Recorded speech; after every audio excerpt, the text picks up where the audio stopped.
You are listening to Catholic Family Podcast. Greetings to all fellow travelers through the liturgical year. This is Lisa Davis with another Feast Day Quick Take on another little flower.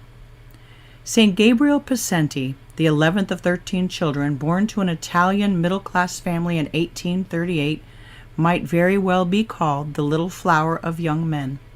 Sadly, his mother died when he was still a small child, not an unusual thing for his time, but coincidentally similar to the early sorrow of our little flower of Lisieux. Gabriel's father was a government worker, and his family, though large for any time, was fairly solidly middle class.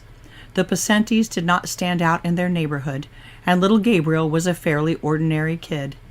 The only thing a little remarkable about his birth or childhood was that he was baptized in the same font as St. Francis of Assisi.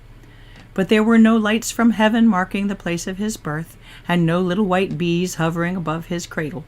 By all accounts, he was neither extraordinarily pious nor a particular troublemaker as a child, but he was well liked, and as an adolescent he actually had a reputation for being a bit of a flirt. He loved to dance and have a good time with his large circle of friends. He was just a normal kid. It was expected that young Gabriel would follow in his father's footsteps, winding up in a middle-class job and eventually settling down, marrying and raising a family. But God had something else in mind. When Gabriel was 14, he contracted a grave illness. On the point of death, he promised that if he were cured, he'd enter the religious life. Almost miraculously, he recovered, and of course he was grateful, but he didn't end up entering the religious life. It'd be an easy thing to second-guess or forget a rash, quote, rash promise one made in delirium, wouldn't you think? But God does not forget. And he had plans for Master Possenti. Before another year had passed, Gabriel had narrowly escaped death in a freak hunting accident. One of his brothers had died due to illness, and another had committed suicide. And before he could catch his breath, at the age of 16, Gabriel fell ill again. Once again, he promised to enter the religious life if he recovered. And this time, more conscious maybe of his mortality, he followed through, ultimately finding his home in the Passionist order. In September of 1856, when he was 18 years old, Gabriel was accepted into the novitiate at Moraville, Italy, and received the name Gabriel of Our Lady of Sorrows. A year later, he pronounced his first vows and entered the seminary. A good student, cheerful, humble, and well-liked by all, there was nothing that stood out again to the casual observer about Gabriel's next 5 years of priestly training and religious life, except perhaps his particular devotion to perfect obedience, which also sounds something like another little flower we know, doesn't it? Within the first couple years in the seminary, however, St. Gabriel contracted tuberculosis.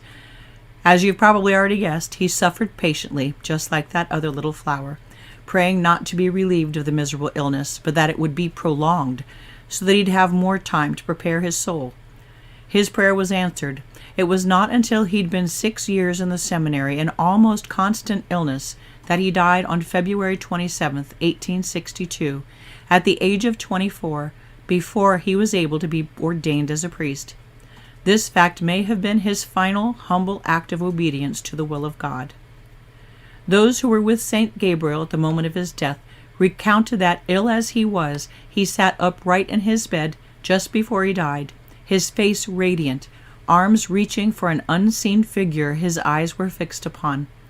His confessor believed that it was unquestionably the Blessed Mother who had come to accompany Gabriel Possenti to heaven.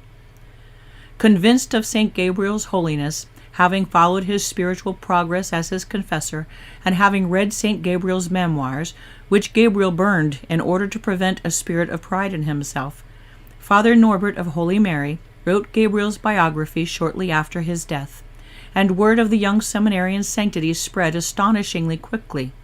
The congregation of the Passionists, spurred forward by the devotion that had sprung up and persevered, as well as the miracles reported, began the process for his canonization in 1891. Pope St. Pius X beatified him in 1908, and St. Gabriel was raised to the altar by Pope Benedict XV on May 13, 1920.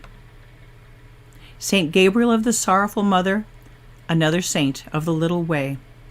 Like Saint Therese, Saint Gabriel was not a saint of the extraordinary. He left no published works outside of a few surviving letters. He didn't publicly convert thousands. He never traveled outside a small area in Italy. He didn't perform extraordinary acts of penance or outstanding feats of great charity. He never even got to offer Mass. But like Saint Teresa Little Flower, he performed many little things very well, intentionally offering up every little duty out of love for God. He smiled when he was grumpy. He did chores without complaint, even when he wasn't feeling well. He obeyed unquestioningly, even when an order from a superior made no sense to him. He suffered illness with resignation. He abandoned his own will to God's in patience and great love. Like Saint Therese of Lisieux, his was a simple, though not easy, path to sanctification. God allowed many crosses to test his resolve, and Gabriel didn't always succeed at his first attempts. His trials provide a great example for young people discerning. Young Gabriel proved that you can stumble and fail and recover and push forward in the search for a vocation. Then you buckle down and persevere to find and day by day, moment by moment, do the will of God and become a saint. It's no wonder the Church has chosen St. Gabriel Possenti as the patron saint of youth, particularly of students, seminarians, and clerics. Young and old, though, we can all learn from his little way. God's garden has endless room for more little flowers. And incidentally, happy name day to our own Gabriel and all the other Gabriels out there. This is Lisa, signing off. You've been listening to the Catholic Family Podcast. If you enjoyed this show, please share it with your friends and family. You can support the production on Patreon and PayPal, and you can reach Kevin at kevin89davis@gmail.com. Ad Maiorem Dei Gloriam, all for the greater glory of God.